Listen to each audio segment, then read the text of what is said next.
的女人啊，是不是为了 sex with me? Oh no no, I swear to God, how can I prove it? 每天早上不会为你准备早餐点心，喜欢你抱我，喜欢你穿我的外。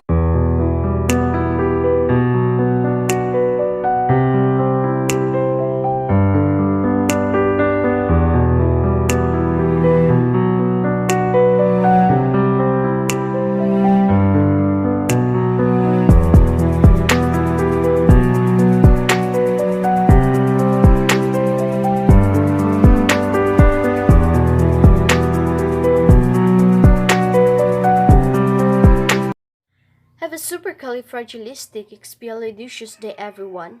So today, we are going to talk about the geographic profile of the Philippines. What comes into your mind when you hear the word geography? Ano nga ba ang heograpiya? A science that deals with the description, distribution, and interaction of the diverse physical, biological, and cultural features of the Earth's surface, or the natural features of a place. So practically, we're gonna try and situate where the Philippines is located, and we also gonna look at its climate, terrain, population distribution, natural hazard, and volcanism.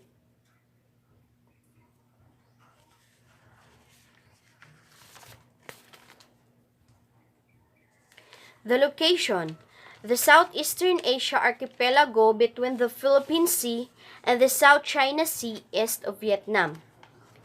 The climate: the tropical marine northeast monsoon from November to April, which is known as the Hanging Amihan, and the southwest monsoon from May to October is known as Hanging Habagat. Terrain: mostly mountains with narrow to extensive coastal lowlands. When we say terrain, it is the term for an area of land. The population distribution: population concentrated where good farmland lie. Highest concentrations are northwest and south central Luzon, the southeastern extension of Luzon, and the islands of the Visayan Sea, particularly Cebu and Negros. Manila is home to the 1/8 of the entire national population. We are distributed to three: the Luzon, Visayas, and the Mindanao, and mostly Manila is the home. The natural hazard: a stride typhoon belt usually affected by 15 and struck by 5 to 6 cyclone storm each year. Landslide, active volcanoes, destructive earthquakes, and tsunamis. Dito sa Pilipinas, we already experience different kinds of hazards na nakakasanhi ng maaaring pagkawala ng tao or damage properties and disrupt human activities. Being part of the Ring of Fire, the Philippines is also home to many volcanoes. Significant volcanic activity, the Taal, which has shown result unrest and may erupt in the near future, has been deemed a decade volcano by the International Association of Volcanology and Chemistry of the Earth's interior, worthy of study due to its explosive history and close proximity to human population. And then the Mayon, the country's most active volcano, erupted in 2009, forcing over 33,000 to be evacuated.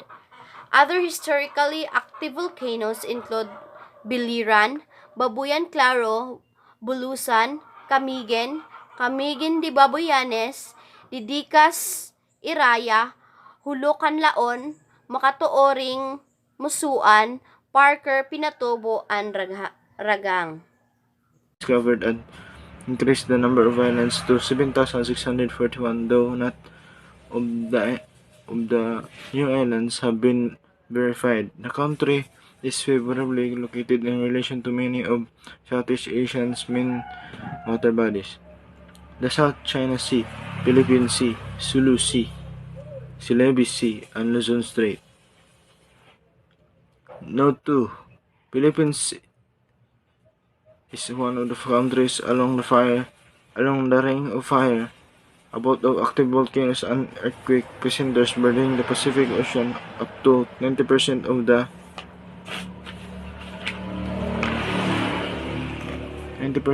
interest of the people. GOP 2019. In terms of disaster risk, Philippines rank among all of the countries with the highest risk worldwide, according to the World Risk Report 2018, with index value of 25.14%. World Economic Forum 2018, at least 60% of the country's total land area is exposed to multiple hazards, and 74% of the population is susceptible to their impact. GFDRR 2017. This is largely due to the location and geographical context, as the risks involving coastal hazards such as typhoons, storm surge, and rising sea levels is high. Also, as the islands are located, tectonic plates, earthquakes, and volcanoes are posing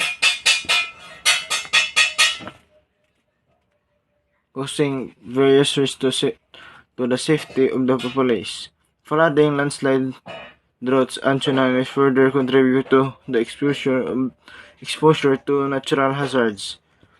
CFE DM 2018 of there accounted for over 80% of the natural disasters in the country during the last half century. GHA 2018. Given the local ecologies, agriculture, mining, forestry, fishing, and services are major sources of people's livelihood. In 2019, employment rate was reported at 94.8%. PSA 2019, and out of the three key sectors of employment: industry, agriculture, and services. World's earthquakes and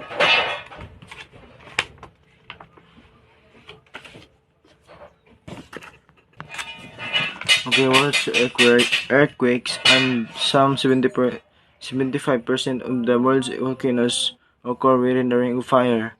Note 3. The Philippines sit astride the Pacific Typhoon Belt, and an average of 9 typhoons make landfall on the islands each year, with about 5 of these being destructive. The country is the most exposed in the world to tropical storms.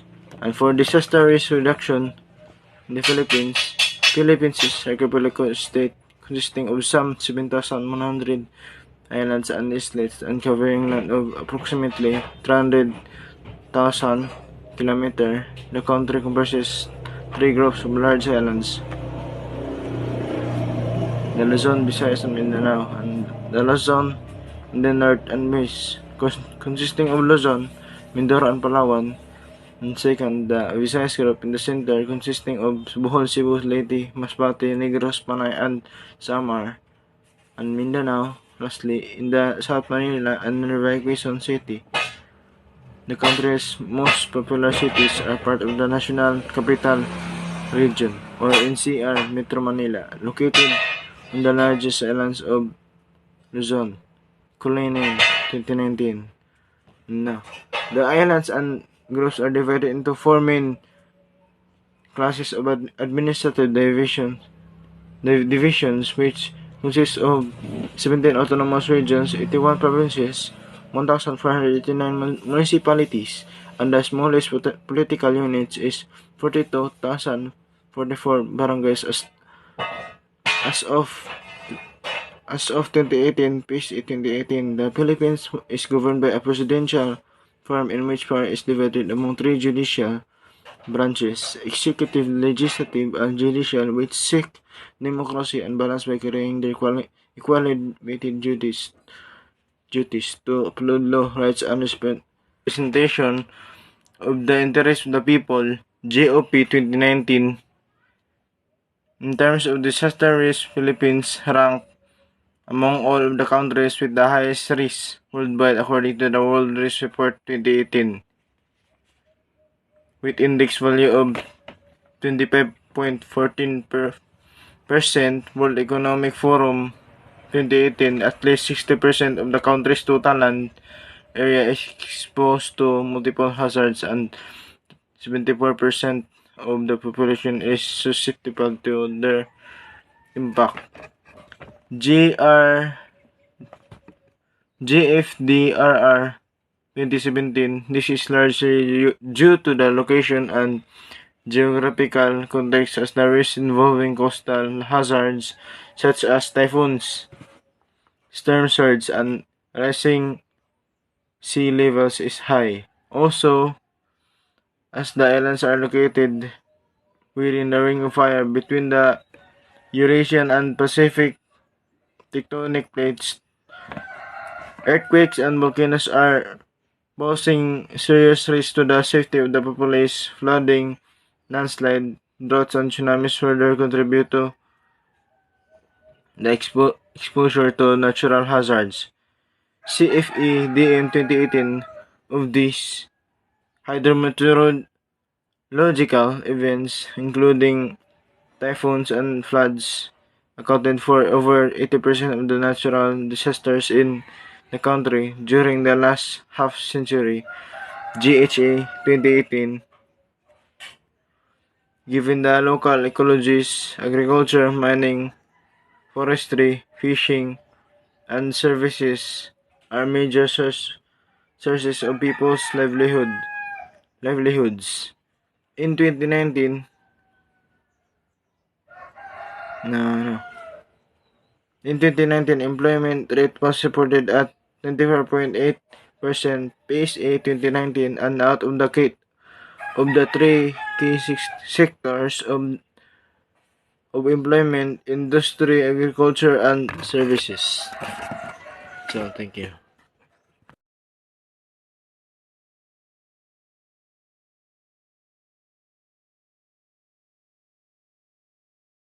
Morning everyone, my name is Mira Ann Morales from Forestry 1B.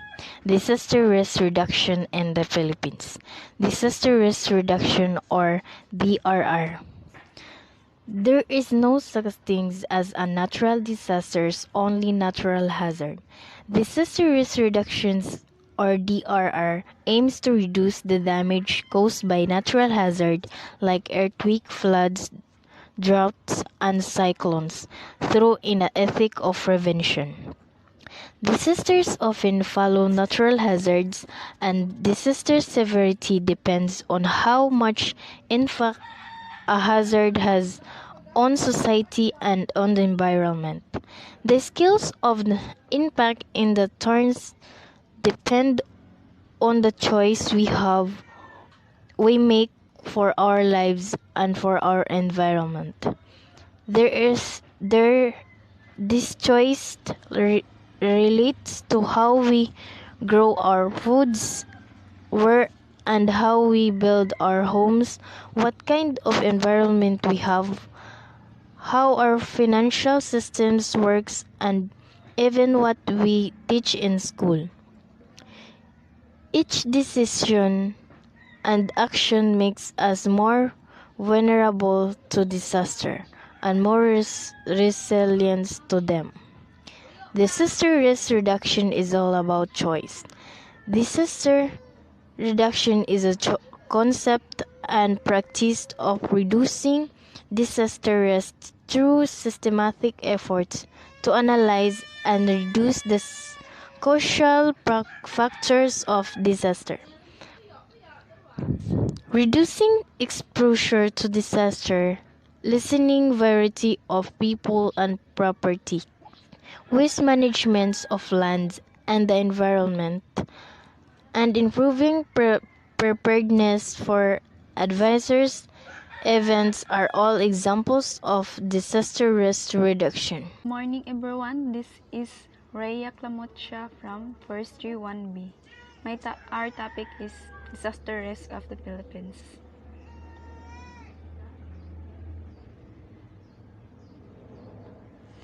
National Disaster Risk Reduction and Management Council. This article has an unclear citation style, March 2021.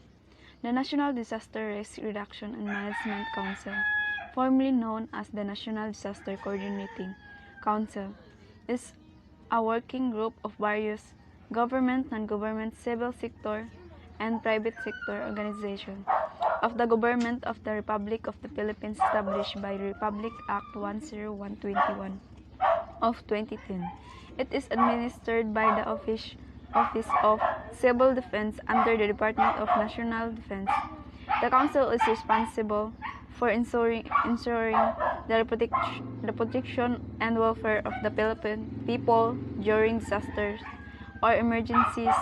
The NDRRMC plans and leads the guiding activities in the field of communication, warning, signals, emergency, transportation, evacuation, rescue, engineering, health and rehabilitation, public education, and auxiliary service such as firefighting and the police and the country. The Council utilizes the UN cluster approach in disaster management. It is the country focal for the ASEAN Agreement on Disaster Management and Emergency Response and many other related international commitments. At national level, technical agency with direct and relevant mandates, often conducting risk assessment, are the Philippines Institute of Volcanology and Seismology, or PBOX, the Philippines Atmospheres, Geophysical and Astronomical Service Administration, or PAGASA, and NAMRIA, and Mines and Geoscience Bureau, and Upper Science Institute. The agency have technical expertise that complements one another when conducting multi-hazard risk assessment, conducting risk assessments for volcanic eruptions. Earthquakes and tsunami are the main technical service of PBOX. It is also in charge of earthquake impacts assessment as well as serve wind and flood impacts from the barangay to provincial level. This service in turn requires inputs from PAGASA, responsible for data collection, modeling and tracking of typhoons and other hydrometeorological hazards, alongside climate projections, or landslide mapping falls under the technical expert of the NGB, with products including urban exposure maps, population exposure maps, and road networks exposure maps for the local government units. The assessment realized on base maps developed by NAMRIA, which provides key service and products, including resource assessment and mapping, delineation of maritime boundaries, and risk mapping at the sub-nation levels. Good day, everyone. My assigned topic is youth contribution in disaster management. But before I will discuss my assigned topic, let me introduce myself first. My name is Kenneth F. Bandola from BSF 1B. Sorry. So, what is youth contribution in disaster management? Acting a change maker. Youth can act a change maker by sharing information they learn in youth preparedness program, helping parents and communities to prepare for disaster. So, ano ba talaga ang malaking ambag ng mga kabataan sa ganitong mga sakuna? My own understanding. Sa pamagitan ng pag-share ng impormasyon sa kanilang kaalaman sa paghahanda ng sakuna, ay malaking ambag para tayo ay makatulong sa ating komunidad. For like example, developing a disaster plan or disaster preparation kit. Tulad ng paghahanda ng anumang dadalhin sa paglikas, katulad ng food, first aid kit, flashlight, at iba pa. So, Everyone, my name is Roxanne M. Camino. My assigned topic is all about the youth contributions in disaster management. What is the role of student or youth in disaster? These are the 4 roles of student in disaster management. First, a big aspect of disaster management is preparedness. The basic role of student is awareness of what to do during and after. Pasabot, ang mga kabatan-unan dapat kanunay taandam sa unsa man ang moabot nga kalamidad. Alert 2 dapat ta. Youth. 2. Youth are incredible resilient. They're able to cope up and adapt to changes. Ang mga kabatan-unan ay matatag. At makaya nila mo ampon para baguhon. In short, youth are strong. Third, youth can also contribute ideas and action during disaster. Ang kabatan-unan or ang kabataan ay maaari ding mag-ambag-ambag like financially, food, canned goods, and especially the first aid kit. And they have also ideas and action nga matabang sa panahon sa kalamidad. Fourth, involving youth disaster planning and management, they will be better equipped to respond appropriately and calmly when confronted with an actual event. Sa pagpaplano at pamamahala ng mga kabataan, mas maging maayos ang mga ito para tumugon ng angkop at mahinahon, lalo na kapag naharap na sa isang aktwal nga kaganapan. Dapat ang makabatan-unan maugiingon nga always ready para paspas sila mo responde kung kinsa man tong nanginahanglan. Hello everyone, especially Miss Hannah Pantalion. So this is my report. It's all about basic disaster preparedness and response survival training. So as you can see on the screen, this is a basic disaster training survival. So mano siya guys. Next is basic disaster preparedness and response survival training. Disaster preparedness and response planning generally refers to the preparedness, preparation, and planning for time of disaster and emergencies. So magkuantag plano kay para pag-abot sa disaster handa na ta kanang di na ta magkarotol-rotol. So next is ano siya. Disaster preparedness awareness management is prepared the kanang personal protective equipment like kanang mga inaana, kanang sa nakita mo sa screen. So kailangan jud tag mga radio. And the most important kato dalhon. So prepared, response, recover. Next is are you prepared? Next is emergency preparedness. So, para laging handa, so make a plan. Plano ta para pag-abot sa disaster, handa na ta. Then, second is build a kit. So, need ta og kanang mga butang na alay nato dalhon during the emergency, kanang emergency equipment like kanang suga, flashlight, cell phone, or emergency contact, or mga dalhon ng mga document, mga importante kaayo kanang angan nyo dalhon. The next is be informed. So need jud the communication no kay once na maabot ng pinakadako na disaster, di nanak tayo matawagan na makaresponde sa toa, na makatabang. The next is make a simple but of essential to grab on your way out. So ano siya ang most important? Stylish shoes, warm clothes, first aid, water, snack, radio, toiletries, and essential medication, and extra batteries and charges, and flashlight. So, mo siya. So, sa akong naingon, so moon jud ni mga angay dalhon na mga emergency na mga dalhon. Next is emergency response scenario. Scenario lang siya guys, and we have a satellite, so most important na siya guys. And syempre mga volunteers like police, disaster area sa like rescue team, rescue helicopter, control center, and also fire truck, and also the doctor and the hospital.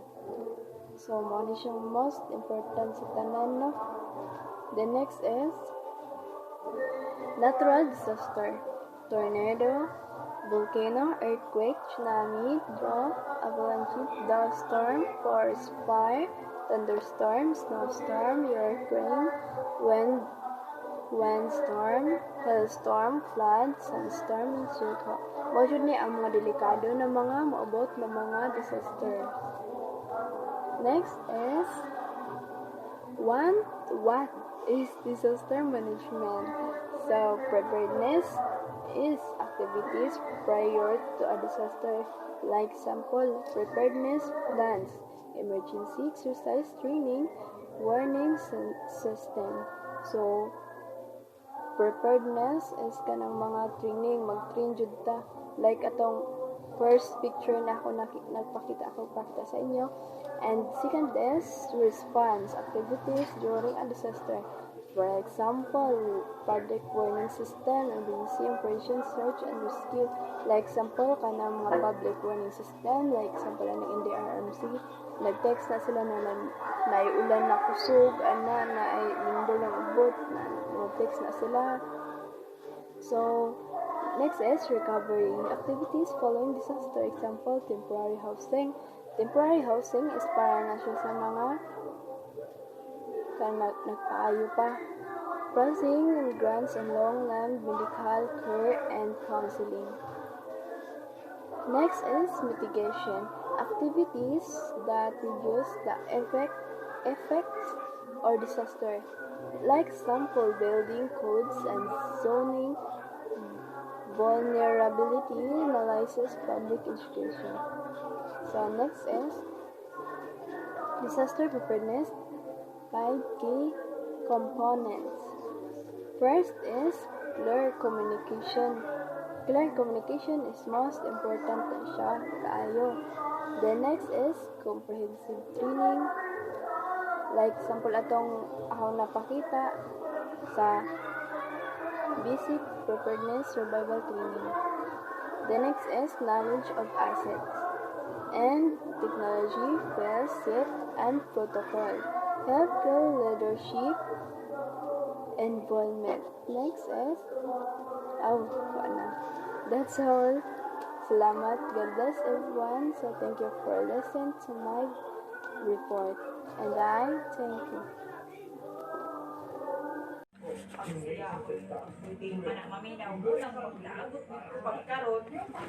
Good day everyone, my name is Javed Bibandala, BSF 1B. My assigned topic is Basic Disaster Preparedness and Response Training. And what are the 5 categories of emergency preparedness and response? Prevention, preparedness, response, recovery, mitigation. Prevention. Action taken to avoid an incident, stopping an incident from occurring determines operation and surveillance. Prevention means pagkilala sa mga warning sign upang maiwasan ang sanhi ng aksidente. Halimbawa, landslide area. Sa naayasay na para dali masaydan na bawal ka magtukod og balay o ni jud nimo mag-amping pag ikaw ay mulabay sa area na ito. Mitigation refers to measure that prevent an emergency, reduce the chance of an emergency happening or unavoidable emergencies. Typically, mitigation measure include establishing belt codes and zoning requirements, installing shutters and construction barriers such as leads. Mitigation means iyang makuha-kuhaan or iyang di kaayo makuha-kuhaan og dakong pinsala. Preparedness activities increase a community's ability to respond when a disaster occurs. Typically, Preparedness measures include developing mutual aid agreements, training for both response personnel and concerned citizens conducting disaster. Preparedness means kailangan jud magplano kung naay maabot na kalamidad. Pag-aralan jud unsay angay buhaton ug angay dili buhaton. Ug kailangan pod maghanda sa mga gamit sa parihaan ng first aid kit. Ug always jud makabalo unsa dagan sa panahon. Kailangan naka-full charge ang cellphone o flashlight. Ang importante sa lahat ang yung radyo para makakuan tag impormasyon unsay angay buhaton.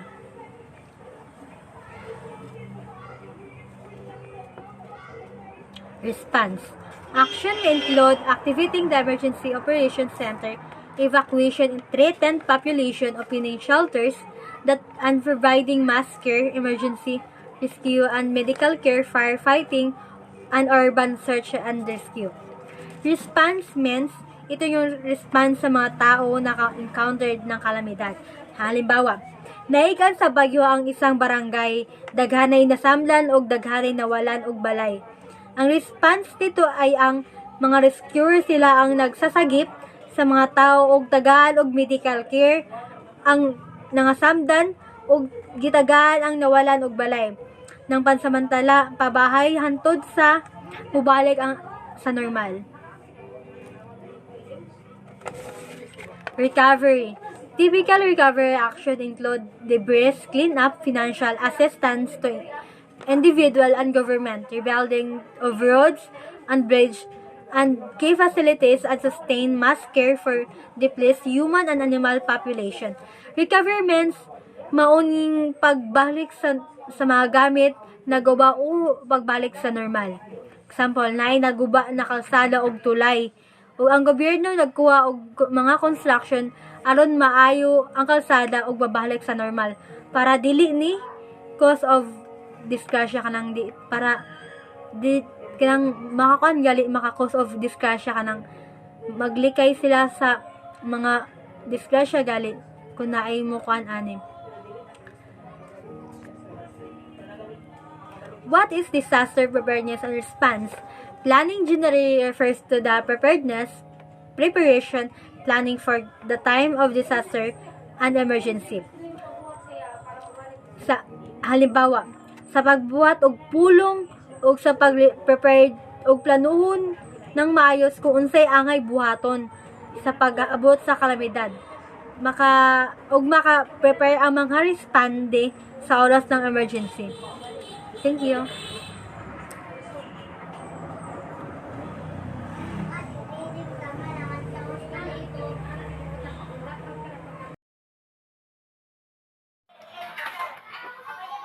Good afternoon everyone. I'm also instructor. My name is Junri B. Escarpin. I live in Harika, Puro 4, Bislay City. My topic study is about barangay as nucleus of community governance and disaster preparedness. So, barangay disaster risk reduction management plans is resisting or managing change to preserve, restore, improve, and maintain its essential basic structure and function, living standard. Disaster risk management aims to reduce the damage caused by natural hazard like earthquake and flood trap and effect of prevention.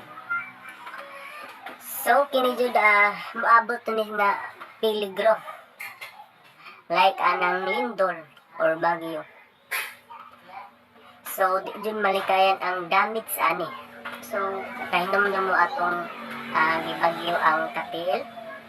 So, bagyo ni Yolanda to sa 2010 na hitabo, no? So, nakita man dyan ako ang mga na-damage na ay balay nga na matumba, si mga palid, mga kahoy, mga kalubian, din mga uban nga lugar, di pang baha, no? Maudyo to, maudyo ni pangitabo, So, saning living standard.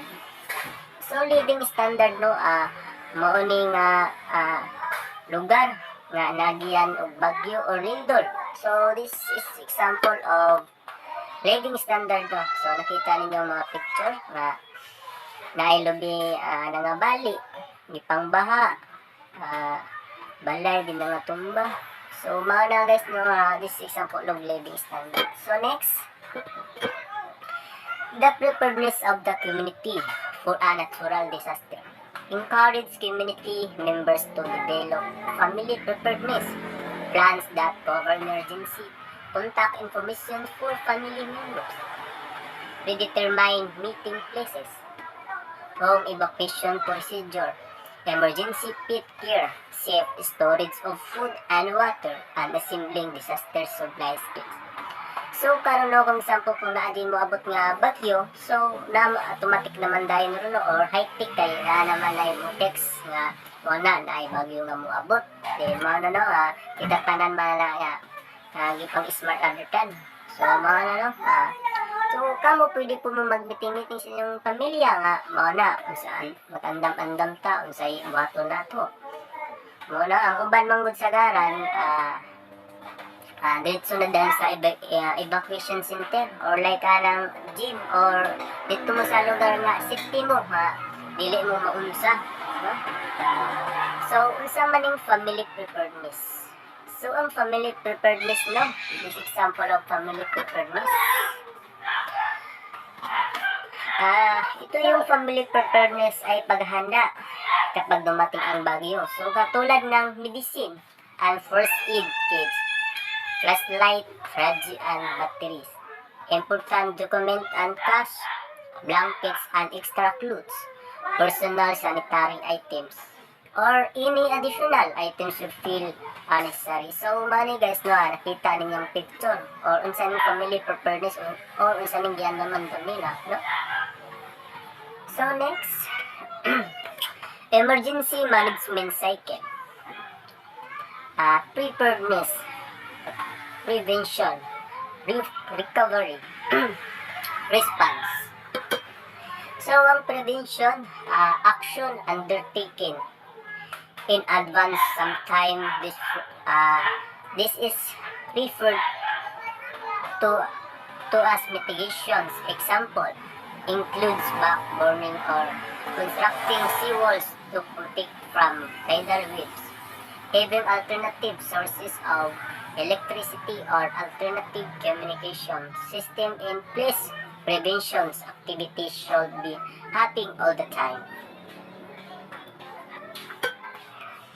Preparedness. So, making arrangements, creating and testing plans, training, educating, and sharing information to prepare communities, solve an emergency event with. These are also actions and they are shipping all the time. Response.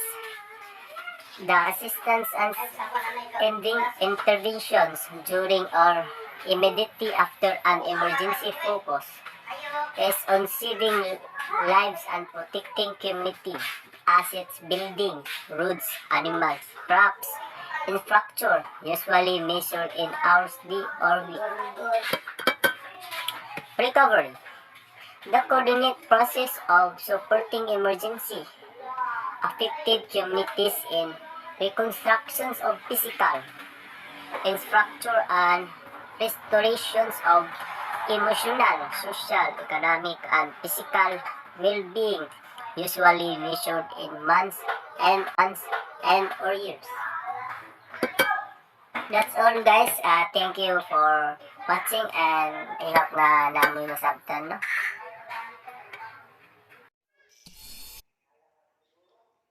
Good day everyone. My topic today is all about disaster management. If you see in a picture, there are fires, hurricane, landslide at may tao kayong makikita na isinugo sa hospital. Ayan no. Introduction. Any occurrence that causes damage, ecological disruption, loss of human life, deterioration of health and health service on a scale sufficient to warrant an extraordinary response from outside the affected community or area. WHO A disaster can be defined as an occurrence either nature of or man-made that causes human suffering and creates human needs that victim cannot alleviate without assistance. Hazards. These are a type of hazards, any phenomenon that has the potential to cause disruption or damage to people and their environment. Next is when hazard involve elements of risks, vulnerabilities, and capacities they can turn into disaster. 3 is hazards may be inevitable but disasters can be preventive. Hazard is a natural event while the disaster is its consequence. A hazard is perceived natural event which threatens both life and property. A disaster is a realization of these hazards by John Witt. Vulnerability. If you talk vulnerability is kahinaan, the propensity of things to be damaged by a hazards. These are the two types of capacity to cap na nasa high and low. Vulnerability is if low is red and high is yellow green and very low is green and very high is blue. These are the natural disaster and man-made disaster. Natural disaster nasa meteorological, topographical, environmental. Man-made disaster is technological, industrial, warfare. These are the types of natural mao na siyang mga kuan sa mga types of natural disasters. Natural disasters. Meteorological disaster, topographical disaster, environmental disaster. Meteorological disaster na siya floods, tsunami, cyclone, hurricane, typhoon, snowstorm, blizzard, hailstorm. Topographical disaster na siya earthquake, volcanic eruption, landslide and avalanches, and asteroids and limnic eruptions. Environmental disaster is global warming, El Nino southern oscillation, ozone depletion or UVB radiation, solar flare. Man-made disaster, technological, transport failure, public place failure and fire, industrial, chemical spills, radioactive spills, warfare, nasa war, terrorism, internal conflicts, and civil unrest and CBRNE. Disaster management, the body of policy and administrative decision and operational activities that pertain to various stages of a disaster at all levels and apply science which checks by systemic observation and analysis of disasters to improve measures relating to prevention, emergency response, recovery, and mitigation encompasses all aspects of planning for and responding to disaster, including both pre- and post-disaster activities. These are the integrated disaster management. Nasa preparedness, mitigation, response, and recovery. Mitigation, activities that reduce effects on disaster. First is building codes and zoning. Next is vulnerability analysis. Third is public education. Recovery, activities following a disaster. Temporary housing. Next is claims processing and grants. Preparedness, activities prior to a disaster, preparedness plans, emergency exercises, and training and warning systems.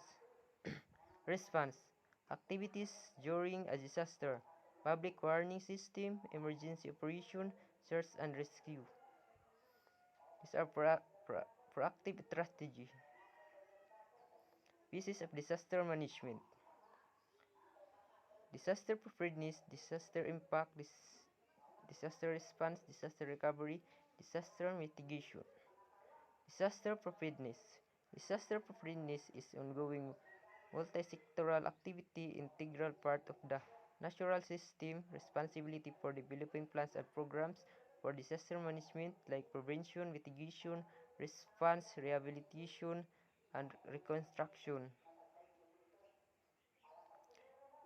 Disaster preparedness, other types of disaster preparedness, coordination of a variety of sectors to carry out.